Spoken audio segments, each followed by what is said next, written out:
BJP के लोग कह रहे हैं कि भैया देखो हम जाति जनगणना करेंगे, उसमें ओबीसी का सेक्शन दे देंगे।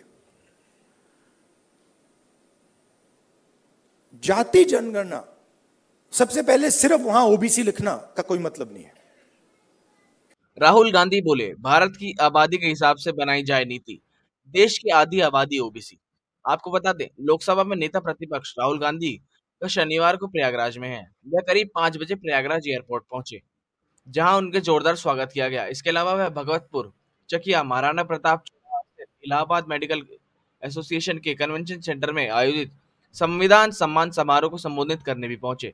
रास्ते में जगह जगह कांग्रेसी कार्यकर्ताओं ने उनका स्वागत किया और एयरपोर्ट से लेकर एएमए कन्वेंशन सेंटर तक उन्हें जगह जगह स्वागत करते रहे। बड़ी संख्या में कांग्रेसी कार्यकर्ता भी वहां पर पहुंचे थे। कांग्रेस जिंदाबाद और राहुल गांधी जिंदाबाद के नारे भी लगे। आपको बता दें, राहुल गांधी ने कहा कि हिंदुस्तान की जो सच्चाई है, जो हकीकत है, जिसकी जितनी आबादी है उसके हिसाब से पॉलिसी नहीं बनाई जा रही है। यदि लोगों की आबादी के हिसाब से नीतियां नहीं बनाई जाएंगी तो जरूरतमंदों को इसका कोई लाभ नहीं मिलेगा और पॉलिसी बनाने का कोई मतलब नहीं है। राहुल गांधी ने कहा कि देश में 70% आबादी के हिसाब से नीतियां बनाई जा रही हैं। केंद्र सरकार की नीतियां सिर्फ चुनिंदा पूंजीपतियों और 30% लोगों के लिए है। अधिकांश आबादी को केंद्र सरकार की योजनाओं का लाभ नहीं मिल रहा है। संविधान यह कहता है कि सभी नागरिक एक समान है और सभी को बराबर अधिकार मिलना चाहिए। राहुल ने कहा कि देश की आधी आबादी ओबीसी है, 15% दलित, 8% आदिवासी है। यह मिलाकर 73% होता है। अभी इसमें अल्पसंख्यक नहीं शामिल है। देश की जो आबादी है, जो सच्चाई है, तो उसके हिसाब से हम पॉलिसी नहीं बनाएंगे तो फिर क्या मतलब। राहुल गांधी ने शनिवार को इलाहाबाद मेडिकल एसोसिएशन एएमए के स्टैनली रोड महाराणा प्रताप चौराहा स्थित कन्वेंशन सेंटर में संविधान सम्मान सम्मेलन को बतौर मुख्य वक्ता के रूप में बोले। एक नहीं, सभी जातियों की हो जनगणना। आपको बता दें, लोकसभा में नेता प्रतिपक्ष राहुल गांधी ने कहा कि भाजपा कह रही है कि वे जातिगत जनगणना करेंगे और ओबीसी वर्ग को शामिल करेंगे। पहली बात तो यह है कि जाति जनगणना में सिर्फ ओबीसी का उल्लेख करना पर्याप्त नहीं है। विभिन्न समुदाय हैं और हम उन सभी को एक सूची चाहते हैं। हमारे लिए सिर्फ एक जनगणना के बारे में नहीं है, यह नीति निर्माण की नींव है। उन्होंने कहा कि उन्होंने कहा कि मैं ये स्पष्ट करना चाहता हूं कि हम सिर्फ एक जाति जनगणना के बारे में बात नहीं कर रहे हैं। जाति जनगणना जनसंख्या के बारे में जानकारी प्रदान करेगी। कदम क्योंकि उठाएंगे, भागीदारी सुनिश्चित करने से पहले जनसंख्या को समझना आवश्यक है। हालांकि जनसंख्या को जानना अंतिम कदम नहीं है। दृष्टिकोण यह समझना है कि भारत में धन कैसे वितरित किया जाता है। बीजेपी के लोग कह रहे हैं कि भैया देखो हम जाति जनगणना करेंगे, उसमें ओबीसी का सेक्शन दे देंगे। जाति जनगणना सबसे पहले सिर्फ वहां ओबीसी लिखना का कोई मतलब नहीं है। अलग अलग अलग कम्युनिटीज हैं, हम हर कम्युनिटी की लिस्ट चाहते हैं।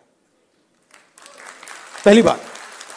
दूसरी बात, हमारे लिए यह सिर्फ सेंसस नहीं है, हमारे लिए यह पॉलिसी मेकिंग का फाउंडेशन है, मतलब नींव है। और हम सिर्फ जाति जनगणना की बात नहीं कर रहे हैं। मैं यहां क्लियरली कहना चाहता हूं, जाति जनगणना से सिर्फ आबादी पता लगेगी, वो बहुत जरूरी कदम है, क्योंकि भागीदारी से पहले आबादी के बारे में पता होना पड़ेगा, क्योंकि भागीदारी तक हम बिना आबादी के तो पहुंच ही नहीं सकते। मगर आबादी लास्ट कदम नहीं है। आप यह मत सोचिए कि आइडिया यह है कि भैया जाति जनगणना हो गई, उसमें सबकी गिनती हो गई और बात वहां खत्म हो जाएगी। नहीं, यह मेरा विजन नहीं है। यह पहला कदम है। मेरा विजन है कि हिंदुस्तान में धन किस प्रकार से बांटा जा रहा है।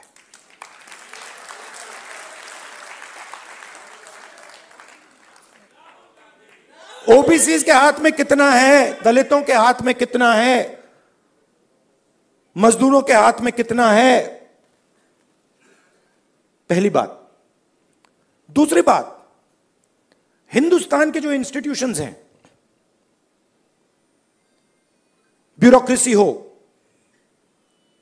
जुडिशरी हो, मीडिया हो,